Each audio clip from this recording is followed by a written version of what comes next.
I'm Polly Jean Harrison, and we're here at Money 2020 in Las Vegas. Could you introduce yourself for us, please? Morning, Polly. Hi, my name is Vatsa Narasimha. I'm the CEO of ComplyAdvantage. I'm based out of New York, but the company is global and headquartered in London. Fantastic. And how are you finding the event so far? Amazing. I mean, I until I got here, I didn't realize how much I'd missed being at events like this, meeting customers, meeting prospects. We've sort of gotten used to this lockdown world where we look at everyone in two dimension, and now you're here and you're having more meaningful conversations. And even the content, some of the sessions. Yesterday morning, the opening session with Serena Williams talking about how she's thinking about investing in Fintech. It's just eye-opening, phenomenal. Great job to the organizers, great show, one small vote. But it's really been good so far. Absolutely. And I guess it must be almost a little bit more special for you since obviously you're newly CEO of ComplyAdvantage, so it's your first Money 2020 as CEO. But how is that going for you? It's been a few weeks now, right? It's been a few weeks. It's been great. But to start out with, first and foremost, it's very humbling and it's extremely, the organization that we've built, I'm proud of it every single day. And while it's been a couple of weeks since the announcement, it really has been more of an evolutionary process. I joined Comply about 3 years ago, and it's been really, I joined to team up with Charlie to scale the business. We've seen some amazing growth in the last couple of years, and it still feels like day one, like Money 2020, as you said, like being here, and in the last couple of weeks, I've visited our London office, our Singapore office, traveling around the world, meeting customers, understanding their needs, and looking at a global perspective of financial crime, right? Financial crime is one thing that's not localized. It's not like any other sort of crime that could be local, jurisdictional, focused on a country. Financial crime is truly global. And part of what we are doing is really understanding what global patterns are and how can we help explain that and present that to our customers and see how they can then help fight financial crime in their ecosystem.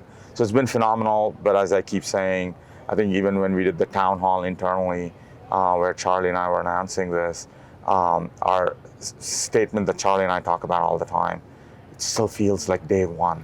Like we've been on this journey for 2.5, 3 years, still feels like day one, and so much more to do. So very excited. And excited to be here to talk about this. Fantastic. And I think the idea of so much more to do is really interesting because obviously when it comes to financial crime, there's no respite, right? There's no stopping. Compliance teams are just tested daily to try and combat financial crime. But how is ComplyAdvantage making lives easier for them? Yeah, great question. And this is one you need to call time on because I can talk about it for hours. My team warns me about it all the time. Look, financial crime is only increasing. Right. It is. I think there was some report that I was reading the other day which said 70% of the businesses just in the U.S. have either experienced financial crime or have had an attempt made, a financial crime attempt made against them. So, and compliance officers, they don't have an easy job. We used to have a tagline internally at ComplyAdvantage that we called "Not all superheroes wear capes." Compliance officers are that. Right? It's a difficult job. It's not easy. And in generally, people don't come to you and say, hey, you did a good job stopping this. People go, why didn't you stop it? That's when all the attention is focused on you. So how do we help? Many different ways, but I want to call out like 3 specific things. One is with so much crime happening and things like sanctions changing on a real-time basis, the real-time nature, real-time updates to identifying, stopping crime becomes so much more critical. So when the Russia sanctions actions started earlier in the year, we were able, there were so many updates to sanctions, and we were able to provide our clients with any list that got updated within 15 to 17 minutes. Wow. And you need that because once someone is sanctioned, they know that they are sanctioned and they're going to try to find any avenue to make all their transactions happen until that avenue is closed down. So, and in fact, I think in the last 5 years, there's been like a 250% increase in number of sanctioned entities. It's a really large number to keep track of. So having a real-time, not only real-time where how we collect our data, but we publish it. So there's a real-time monitoring going on. And then it's a flexible and scalable platform. So clients can adopt it based on their use cases. So that's point number one on how we help our clients. The other one is, as financial crime continues to happen, it gets more global, things are getting more digital. There are new risks that keep happening every day. And so we have built our entire platform on a knowledge graph that connects different entities and different data points. And so obviously, like, financial crime doesn't happen with just one individual. It's not you or me doing something. It's usually a network that is associated. So how do we identify that network? It's easy to say, or somewhat easy to say, this person is sanctioned, so don't let that person on. But if that person's connected to 10 other people, how do you know who they're connected to? What are their linked risks? What are their network risks? We help definitely uncover that.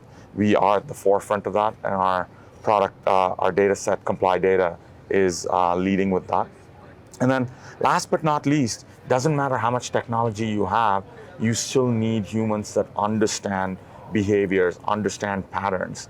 So we have a dedicated team of customer success managers who are compliance professionals and experts themselves, and they're located around the world, from Singapore to Romania to London to New York. So we almost have a follow the sun model to support our clients, understand their unique needs. One thing you'll hear every business executive talk about is, my business is unique. And that is true, right? And no truer when it comes to compliance and how you comply and how you fight financial crime. So we have dedicated customer success managers who are experts at recognizing some of these patterns, and then use our technology and our tools and our data to help fine-tune that, to help customize the solution for our customers. Fantastic. That all sounds incredible. I guess when we're thinking about monitoring as well, how can we increase the speed, but also the accuracy of that monitoring? Because it's all about time, isn't it? It's down to the minute, down to the wire. It is.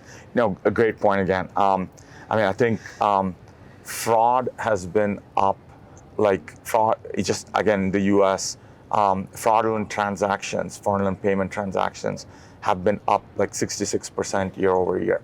And that is only going to continue, right? One thing we learned in call it the COVID era, is more digital transactions, obviously more opportunities for fraud. So the two big ways that we think about this is, one is there has to be automation. And if you look at the last 10 years across financial institutions of all size, the number of compliance professionals and number of eyeballs looking at transactions and things like that have been increasing. But that can't continue at the pace at which this is going. It's just not feasible. So automation, but automation in a way where, for example, you've identified a new fraud typology. You want to put a rule behind it to say any transaction that trips this rule is automatically identified. You need to have a way to be able to test that, make sure it is doing the thing it is supposed to do, and deploy it really quickly and monitor it. So that automation element is very key. The second element is use of AI. It's just the volumes are so staggering now that if you don't use AI to help prioritize alerts, to help identify patterns, human beings can do it, but the volumes are so high that using AI, not to eliminate the human eye that is coming in there, but more as an assistance to the compliance professionals that are doing that hard job at financial institutions, is going to be absolutely key.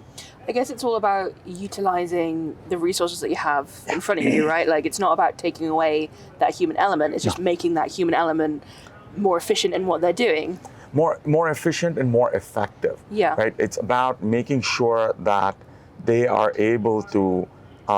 My background's in electrical engineering, so I always talk about it as signal and noise.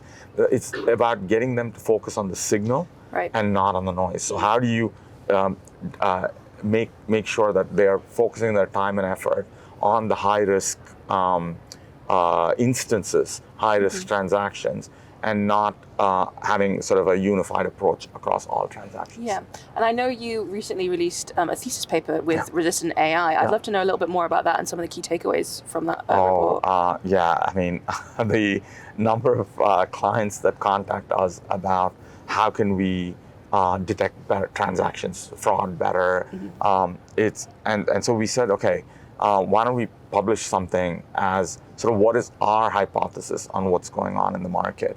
And I think there were three main takeaways from my perspective. One is it's no longer enough, like regulators are saying to every company, you can't say, oh, I didn't know this happened. I didn't know this could have happened.